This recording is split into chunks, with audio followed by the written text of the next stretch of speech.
Okay, so we got here the Fit Bike Company grips. Very nice grips. They're nice and they're almost exactly like the Animal Edwin grips. Very soft. We got the S&M Perfect 10 bars, cut down maybe about an inch maybe on the ends or less. And we got the S&M Challenger stem with 1664 headset. Two Fit Bike Company blade forks with black label front and back rims with Shadow Conspiracy pegs. They're fairly old, but they're nice. And for the frame, we got a Union Toronto made by Volume, and we got the Eastern cranks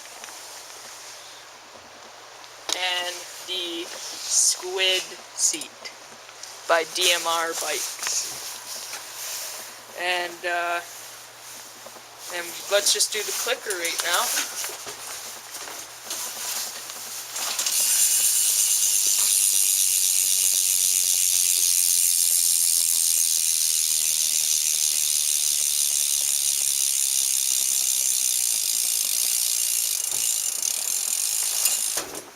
Okay, for the chain, we got a KMC chain with a black label sprocket. It's a fairly nice sprocket, it's really light.